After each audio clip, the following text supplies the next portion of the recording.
can occur in a lot of other. Sorry. Okay, is that us or? No, it was my computer. Sorry. Oh, okay. Sorry. So one distinction about the future of the therapeutic community is that begins with this understanding this distinction of the therapeutic community as an approach and not simply as a setting. And when you think of it that way, it brings you to, well, what is the future of the use of community as method for changing new varieties and patterns and subpopulations of people? Okay. And we've got a good history to show that we can bring that kind of an approach. It's not simply a residential setting, but we can bring that kind of an approach to wide populations. There's a lot of good research history which shows that it's relevant for a number of populations if you really understand community as method. So I'm going to end this point by saying one of my concerns about the future of the therapeutic community is that increasingly what I have seen over time is less and less of an understanding or appreciation of even that phrase, community as method. What is that method? We keep describing therapeutic communities as wonderful settings, you know what I mean? And in residential, people living together, yes, of course.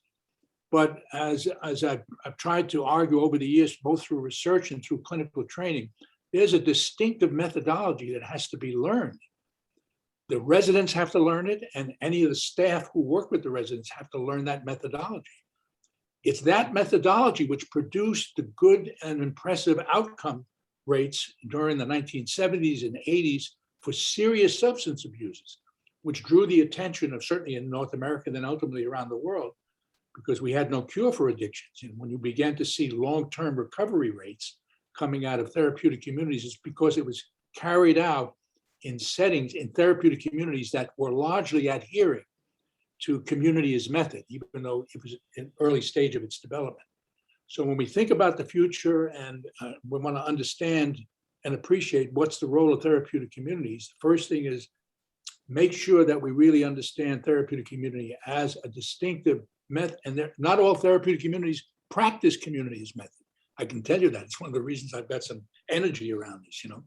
They have their own version of therapeutic community, you know, but you don't quite see the real, what I would call the high fidelity, faithful to the approach, high fidelity therapeutic community, practicing community as method. So that has to be always considered in asking about what's the future. And then the second thing that we can learn from the past already about to answer the future is we know that therapeutic communities, and particularly those that what I'll call the kind of a traditional long-term therapeutic community it was long-term, it was primarily in residential settings, and it primarily served the most severe populations. So when you talk about what's the future of this, we know right away that whatever else therapeutic communities have done, and they've done a great deal in terms of looking at other populations, we know that's where it's the treatment of choice for the most serious clients. And has to be a long-term approach optimally implemented in a residential setting. That has policy funding implications and so on when you want to answer the question about what is the future. And ultimately, that's going to bring us back to a better understanding which subpopulations are most appropriate for that setting. But that has to exist that for a significant part of the population, long-term, practicing high-fidelity community as method. And do you believe that therapeutic communities should evolve for more specific responses to subpopulations? The answer is yes, and the research over some 40 years has shown very clearly therapeutic. I'm speaking now from evaluation studies. From evaluation studies themselves, when we've applied therapeutic communities to special populations, people in homeless shelters, adolescents, people with co-occurring dual disorders, substance abuse, plus other serious psychological and psychiatric issues. When we have methadone clients, when we've applied therapeutic communities, even for medically assisted clients, we've got all evaluated studies. We've got a history of evaluated studies for those special populations, and also in special settings, prisons, in hospitals, in homeless shelters, even in outpatient settings.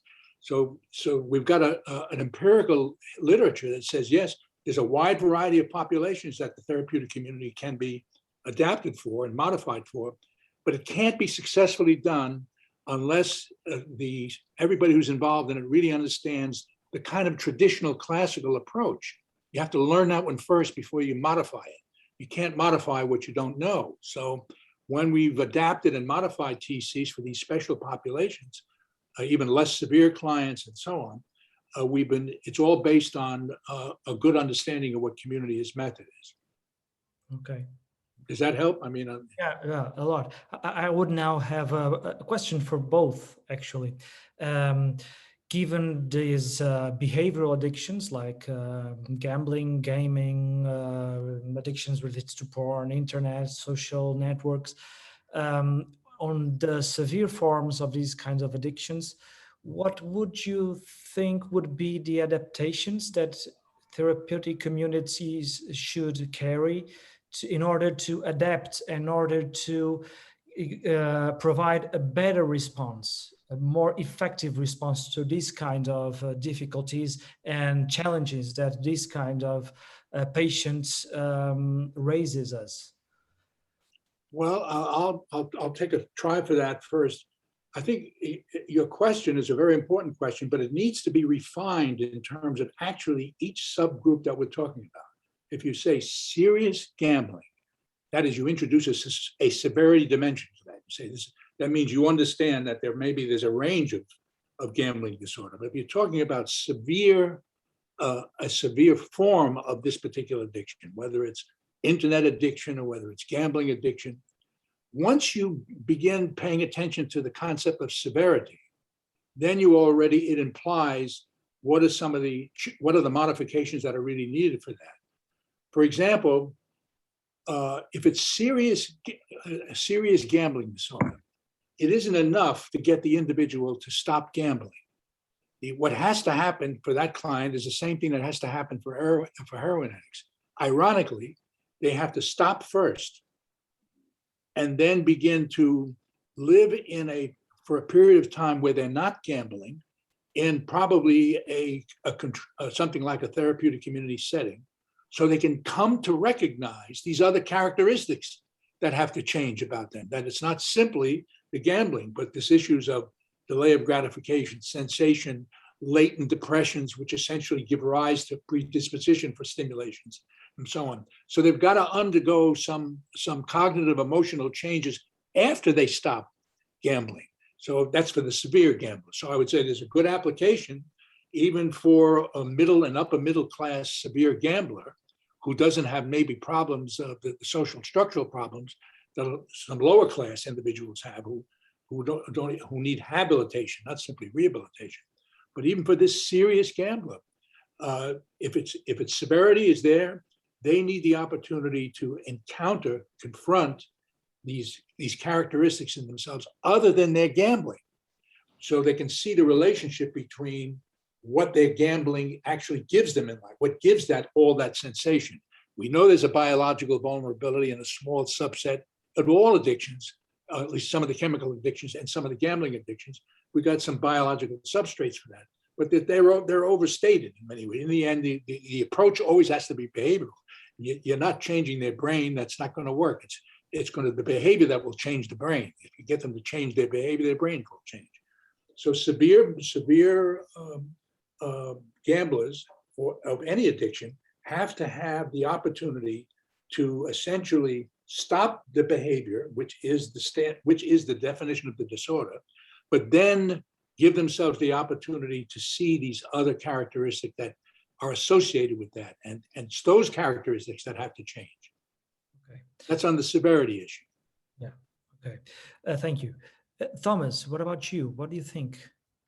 Yes, maybe I want to catch up with what George said before about setting and approach, and the severity, because I would say all mental health problems and also addictions, they, in this severity, severity during the development of the illness goes up, and I even think that therapeutic community idea, you know, can help people in a less severe situation. You know, it's a kind of mixture of prevention and start of treatment. And I would also say it's a kind of alternative health model, with the main issue that not like in a clinic, you know, where the patient expects to be kind of treated and healed by a doctor, you know, it's to take over the responsibility for his own process with help of the therapeutic community and the assisting system. And that works very well, I would say, for also these behavioral addictions. And we also have the problem, just to, I agree totally with George, because gambling, and you know, you have to stop the behavior, but we also have the behavior which will not be the possibility of abstinence, like with eating disorders. You know, you Right. you have to have people with eating disorders eat, you know, in a proper way. And it's very unlikely that, you know, young addicts from the internet will not use the internet anymore, you know. So the approach has to be, kind of more sophisticated also to learn, you know. But I would say the essence is, you know, that while as soon as they enter the therapeutic community, and then I totally agree that the whole staff, you know, and has to understand this idea of treatment, they are taken, the clients are taken in responsibility in some way, you know, for the first moment. And this means to change the addicted behavior, you know, even if they could maybe watch TV or send a message to the iPhone, you know, they cannot do it extensively anymore. And this has to be under a certain responsibility and control. So we have to show the approach also a healthy lifestyle with a structure, which gives a total different lifestyle that existed before, you know. And this is not possible in a clinic, because if someone enters a clinic and he waits there, I a little ironically, the whole day, that maybe the doctor then comes for an hour or so, you know, he will in some way not be promoted to change behavior, you know. So this whole daily structure, which involves so many social activities and relation is the most important thing in the community or in this, you know, because what happens if you are in relation with the gaming or with your iPhone, you know, you are kind of cut off from personal relations, and that's the main issue, you know. Even some young people, they talk to each other through the phone more than through in personal meetings, and the COVID has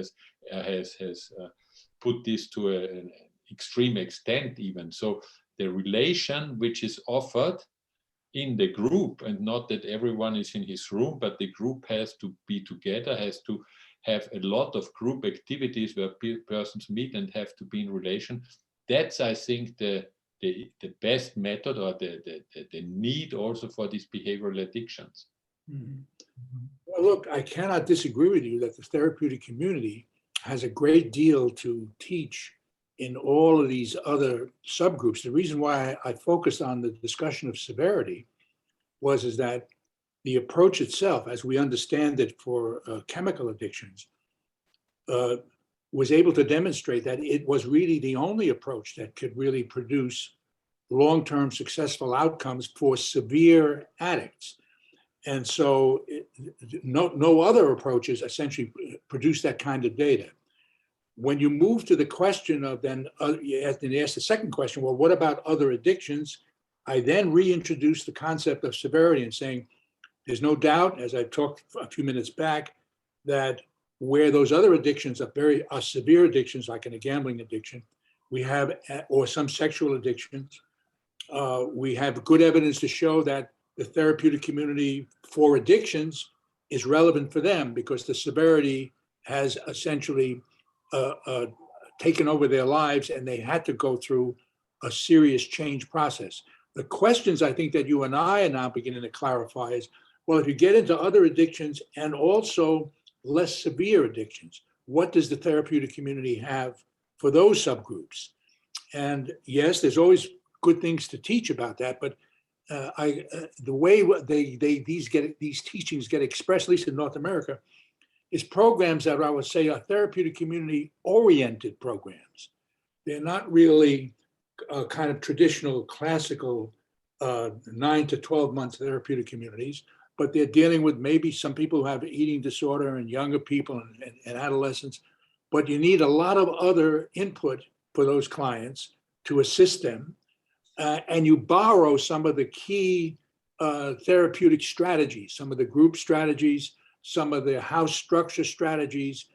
So I call these therapeutic community oriented. They're not really practicing the full-blown therapy community as method as we understand it for the serious addict. So in that sense, yes, TCs will offer even more moderate, severe people who have good socioeconomic status. But because other strategies are needed in those, particularly to use the eating disorder. Eating disorder is a highly problematic behavior and condition. And just therapeutic community approach as we understand it alone is not sufficient. There are other strategies that have to be introduced with them. So I don't think we differ on this. It's just when I'm thinking about what's the future of the TC for the behavioral addictions, I begin with this. I know what we can do with the severe addiction because we understand severe addictive disorder, regardless of the target of that disorder. And so therefore, the methodology, community as method, is very relevant for those clients. We start to get into a more trial and error empirical status when we say, well, okay, for the more less severe, for the wider range of internet addiction, gambling addiction, or modest gambling addiction, and so on. I still think we have to empirically see just what aspects of the therapeutic community are most useful for those clients. There's a question from one of the attendees, which actually was a question that raised in my head also, because there are different phenotypes of addictions, but in the addiction itself has the same core. I agree with you, George, on that. But when you think about a therapeutic community, we can have at the same time different kind of profiles of patients. So patients with behavioral addictions, patients with an opioid dependence, patients with alcohol dependence. So right. Do you think it's reasonable, or this is actually a question for both speakers, do you think it's reasonable to have these different kinds of patients, despite the fact that the core addiction it's the same? Yes, but do you think it's it's reasonable to have these different profiles of patients at the same time, at the same setting, using your concept of setting? George, what do you think about it? You mean in these different profiles in the same program? So dependence of opioid dependence, alcohol dependence, and behavioral addicted people. Do you think? But is your question in the same program? The same program. So if I had 100 clients, I might have alcoholics and stuff. Yeah. Exactly. Do you think this is reasonable, or on the other hand, do you think therapeutic communities should evolve for more specific responses directed to specific populations? Now, that part of the question is very important.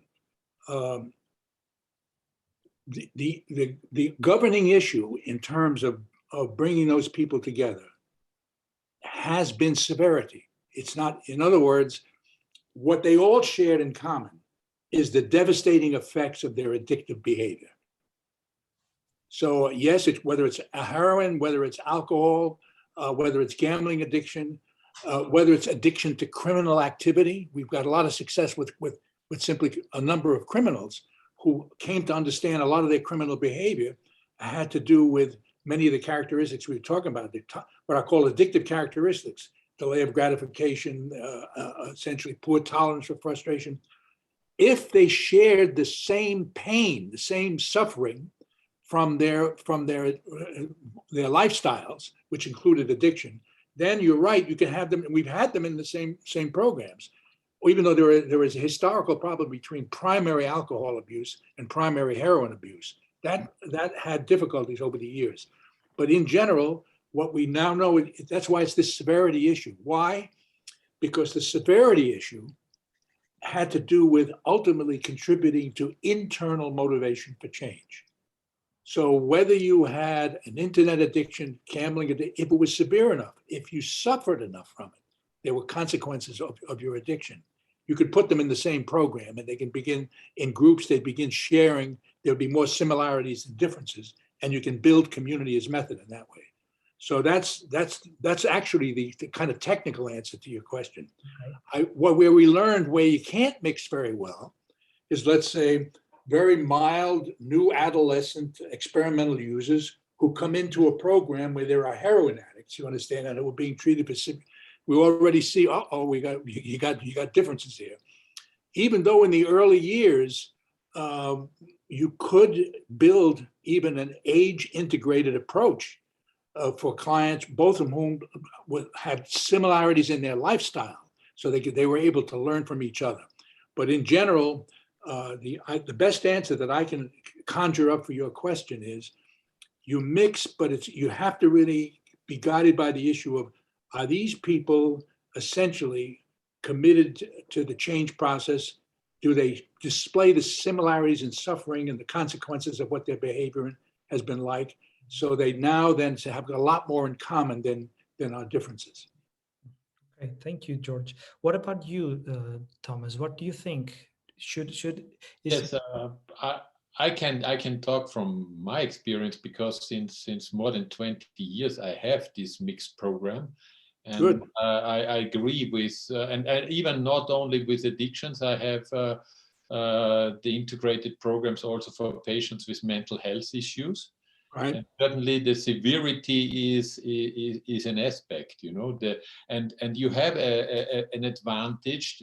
For example, if you have only like heroin users or cocaine users, you know, they have their special attitude, I would say. They have their special, you know, kind of behavioral aspects which are destructive and which are in some way exist further, you know. So there is a kind of struggle sometimes in the community that you fight against these dynamics, you know. They come from their drug taking behavior, from their sin behavior, you know. And if you have the more heterogeneous group, you don't have this that much. So I have very positive aspects. And even what you you know, there was the idea alcoholics would not easily mix with the heroin addicts. You know, I don't have this experience. Mm-hmm. There's much more a social aspect, which is important, you know, social groups, severity. And I even have connected now a long-term program and a short-term program. So patients with different severity, and they understand that they are in a different situation. Right. But to come back to for the severity, what you mentioned, George, I think that many patients, when they come, you know, even in the treatment, they are not aware how severe their situation is, you know. Even, for example, if they are socially integrated alcoholics at around 50 years old, you know, who are physically, you know, devastated, or even socially integrated drug addicts, you know. We know that all these people who come to this treatment, they are anyway from their danger, from what they will further develop, you know, they are always in a severe and critical situation, you know. And, you know, as I would say, as you often hear with the anonymous Alcoholics Narcotics Anonymous, if someone comes and said, yes, but I'm not so severe like you, and then they say, not yet, you know. And that's the point. So I want to say I have very good experience with the heterogeneous. It helps also to have a better retention rate, you know, because there are not these kind of relapse events which sometimes happen even in the community. And yes, it also helps to connect it. I call it for more the treatment for psychosomatic diseases to get away from the stigmatization of addiction, you know. And even in the treatment where there is also this issue of stigmatization, you know, of addiction for illegal criminalized behavior, you know, there's an understanding that behind all this, there are the same kind of problems, of comorbid problems, you know. So this helps very much also to understand dynamics of, you know, psychic problems, you know, of also illness, you know, and what to do, and to understand the nature. And we always have to do with trauma, we have to do with the whole experience, helps to get into this idea of a development and the nature of psychotherapeutic approach and treatment. In a residential therapeutic community, a long-term residential therapeutic community, what you're calling heterogeneity, yeah, that's always existed. The other person looks worse than me, or I look worse than the other person. That's not the criterion for similarity or difference. The real question I would ask every one of my residents is, why are they here?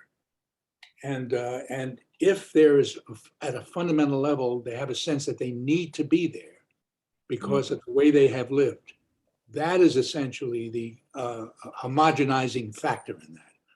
So even though they may see differences in in severity in terms of how much crime you've committed, or how much the nature of your addiction, the reason why we're both here is that we have a shared sense that I need to be here.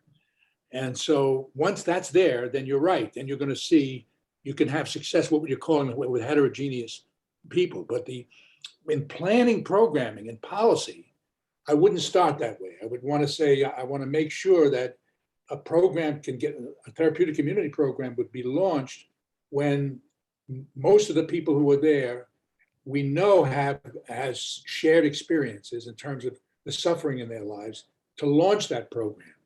And then gradually you can then incorporate people who simply need to be there. They may not even know what it is, why they need to be there, but they need to be there. And in that sense, that will essentially limit the problems of heterogeneity and bring people together in that sense.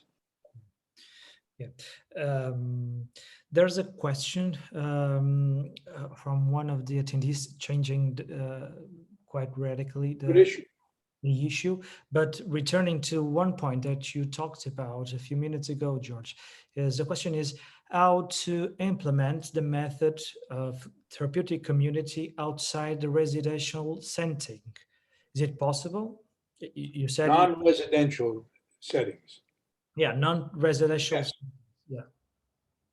Yes, the answer is it's certainly possible. It's certainly possible. In fact, just one good example of that is that we developed a program in a large methadone maintenance clinic. Clients who are heroin addicts, opiate addicts, who were obtaining medication-assisted therapy through methadone and buprenorphine, and essentially launched a day treatment facility across the street from the clinic. So it was not residential, we call it a day center, because they went home at night, and implemented a fully developed therapeutic community day in that setting, 5 or 6 hours in that day setting, as one example of moving out of the setting. That is, you're not in a 24-hour, 7-day-a-week residential setting. You're not in a community which is very, very sealed off. And so the answer is yes. And you can introduce therapeutic communities in non-residential settings. But then it's a longer conversation, what you have to pay attention to when you're doing that, which is you're then dealing with the issues of you're competing with the non-TC society that they go back to every night, when they either go home to their families or when they go out to their neighborhoods and so on. So it introduces a variety of challenging clinical and management questions in that. But the answer is you can do it. Yeah. Okay. The attendees are very interested, and those questions that we were talking about different subpopulations mixed together in the same time, in the same space, within the context of a therapeutic community. And the questions that some attendees are raising here is, some of them you have been answering, is that don't you think that mixing or increasing the diversity of these profiles of patients in the therapeutic community setting could lead to a decontextualization of the therapeutic model itself? What do you both think about it? Would lead to, could you repeat the question? Don't you think that increasing the diversity of profiles of patients in a therapeutic community could lead eventually to the decontextualization of the therapeutic model, the therapeutic community model itself? By that word, is the questioner asking a weakening of the model or changing? Yeah, the weakening of the model. Yeah. Thomas, what do you think of that? I would catch up with what you said, the therapeutic community-oriented approach, and I would say maybe in Europe, we have quite different approaches also in the therapeutic communities. If I compare different countries, and I think we have therapeutic community-oriented approaches also with needs from the local health system and different needs, very common. And I would say, there is not only the therapeutic community approach, but there's the professional work by the medical doctor, by the psychotherapist, It's not only a community self-help approach. So I would say we have a part of this, we feature this self-help approach in a very professional setting where I totally agree. The main issue is, does the staff, do the professionals working there understanding also the principles, or some principles or main principles of the therapeutic community, And I would not say that bringing different people together, weakens the community approach, But certainly, as you say, we can have also everywhere where there's group therapy, where there's session, we also have the community approach, but certainly we cannot have persons together which are totally unreliable in a kind of semi-outpatient situation, or have them in very modified situations, because then it's very clear that they have to stay in a very certain setting for longer times. But what I think is that if we want to have a future and also, have the answers for all these arising issues which we were talking about, we have to modify, we have to be aware that we have good answers. And I don't think flexibility, which then is necessary, in some way weakens our approach, but I even think it makes it stronger, because we also learn, and we in the past in Europe, we saw that sometimes, also some institution, therapeutic community were much too rigid in some way, hesitant to take new persons. I even experiences now with the new psychoactive substances, but we don't know what these people do, how they behave. So therefore, I very much like the issue, not the symptom, but the severity, and if we know that people, as you said, George, they are in need and they know that they need to come, this always makes a profit, and doesn't weaken the community. That's right. That's how I would, That's right. Answer this question. Oh, I would agree with that. And it's in terms of the weakening of the program, diversity and weakening. Incidentally, the diversity word, I think operationally is best understood in the last analysis as motivation. If I've got different people who are coming into treatment and they have different motivations, that is, then many of them don't want to be there, many of them feel they don't have any other option.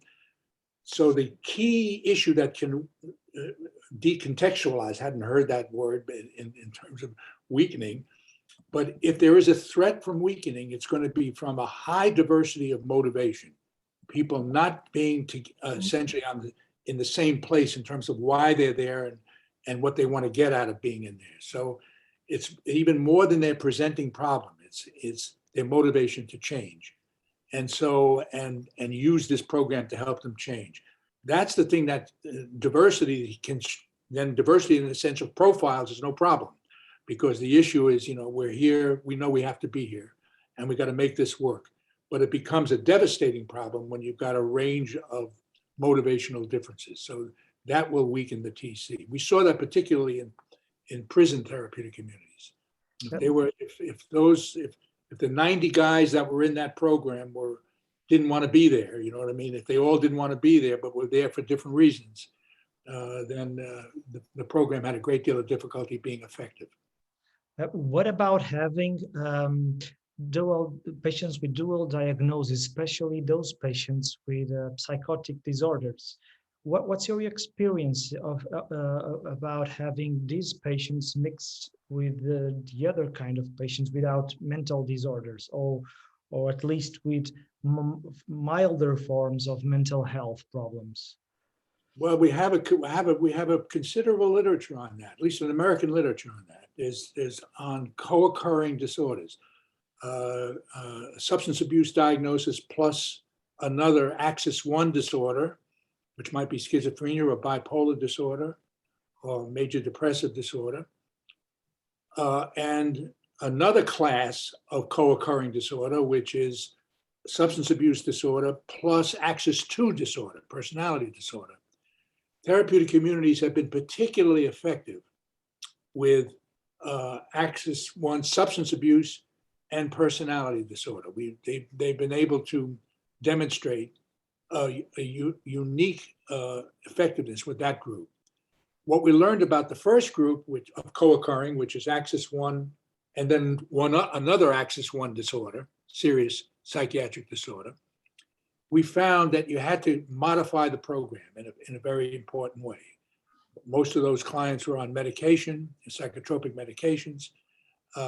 Many of them had long histories of hospitalization, and they still had their drug problems, but they had their serious psychiatric problems. We had to modify what we call the modified TC for co-occurring disorders. And the research on that has shown that when you implement successful modifications that basically deal with the psychiatric axis 1 aspects of that, you can implement a reasonably high fidelity therapeutic community and produce good outcomes on both counts. That is their drug use, as well as you see decreases in their psychiatric symptomatology. Okay. What about you, Thomas? What do you think? Yeah, I just would like to add shortly that we have very good results. Also, it's, but the issue is, I want to come back to this, motivation is very important, and then heterogeneous group. We can also integrate these patients in treatment structure with patients without these psychotic disorders, but they don't have to be too many. So I would say, a community of 15 maybe can bear 2 or 3, of the very severe mentally ill patients, and they can profit from both sides then. Yeah. There is a certain amount then where you have then a psychiatric situation which overburdens the community and the structure. Right. So this has to be considered very carefully. Yeah. But also, right, if you introduce some elements of therapeutic community within psychiatric hospital, this helps very much. It's not easy, but it's also possible.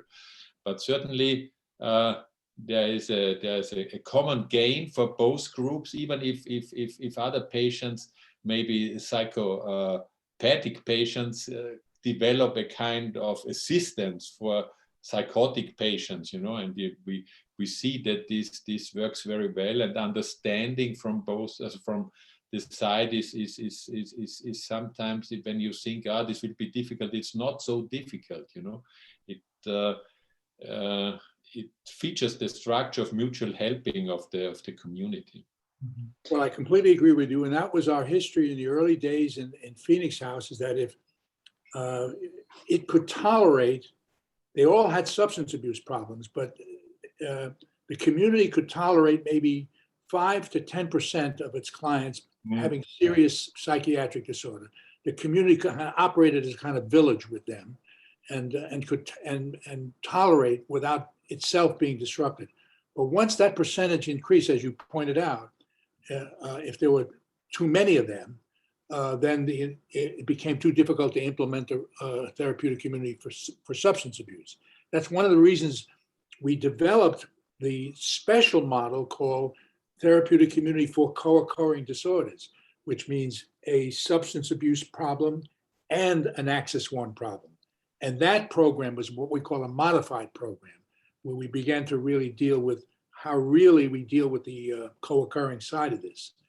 And that's where we produce outcomes for those. So we were in agreement around that, and what we learned is that it did require a modified program. If you were going to let in more than 5 or 10% of those residents to come into a regular program, you need to have a special program.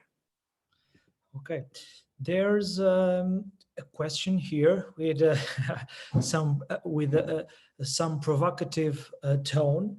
That the question is this one: opening up treatment in therapeutic communities to other addictive behaviors like gaming and internet is not just a way of seeking treatment for this method once the heroin problem is being solved through harm reduction in Europe.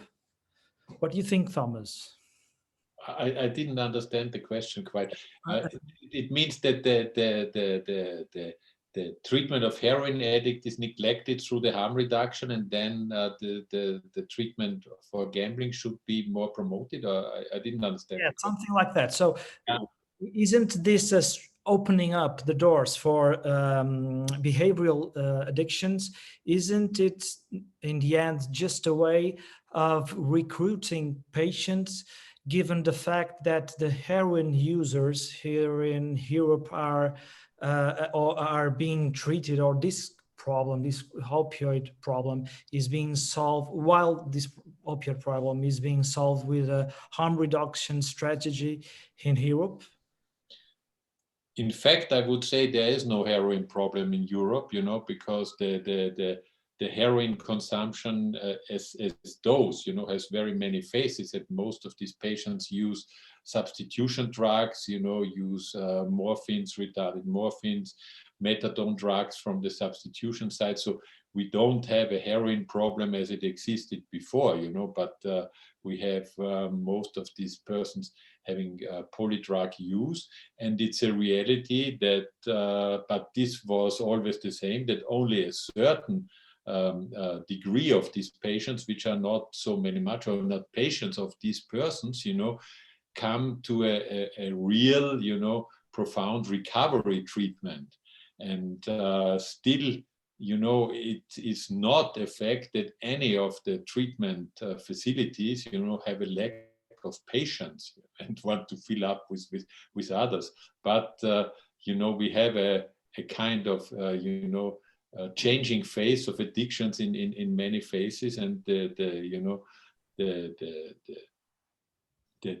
I would say multimorbidity, not dual, comorbidity, but multimorbidity is going up. So I don't think that caring for other addictions is neglecting a heroin problem, And in fact, it's different that as I mentioned, the division between legal, illegal, drugs and consumption is changing to see more the aspects of addiction and to have answers for everyone.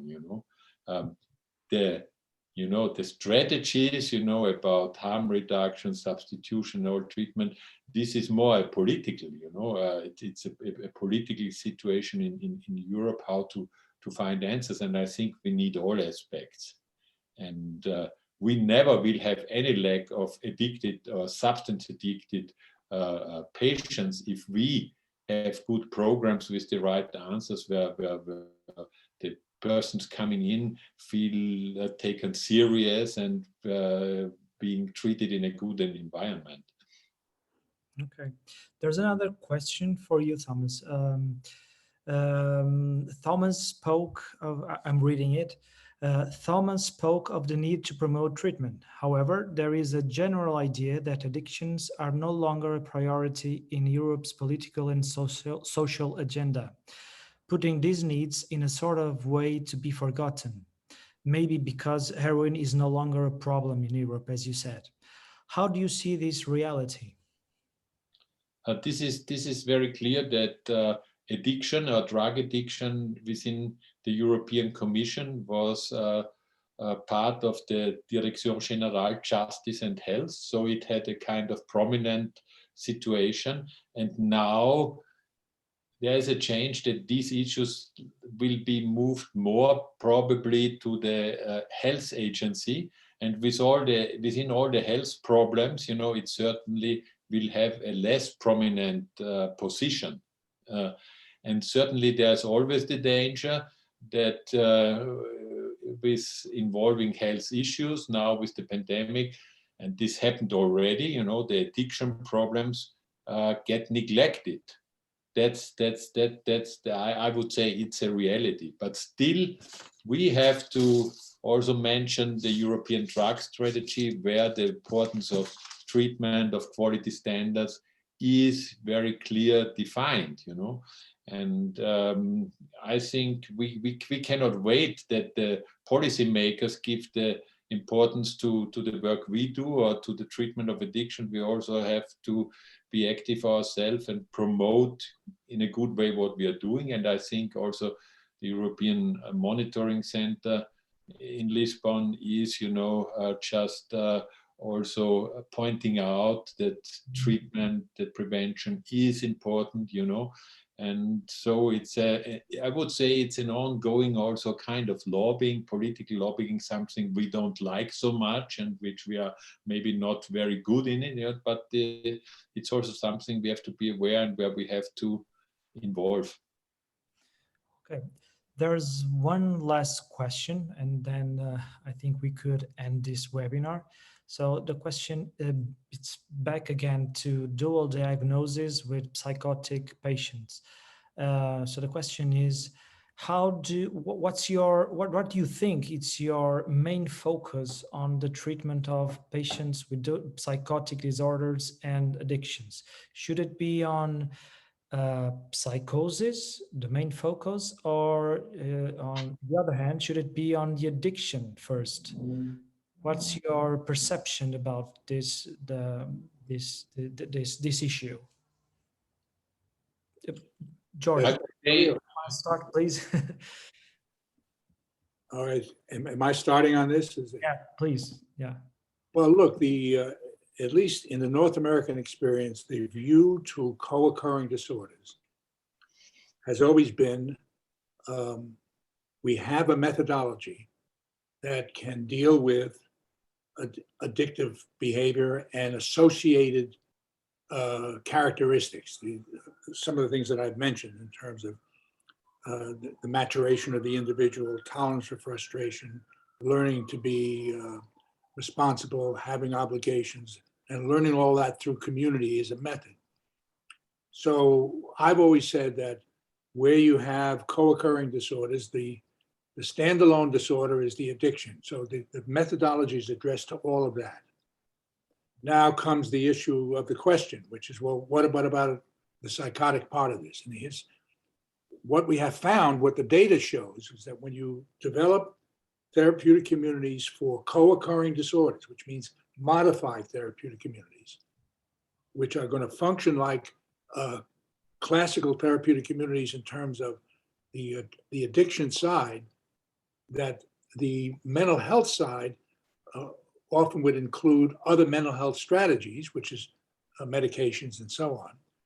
But the client themselves were living as a 24-hour, 7-day-a-week resident in a therapeutic community. They were a participant and a community member, and meeting all of the expectations of that community in the way the community asks each of its members to do, whether you have a dual diagnosis or not.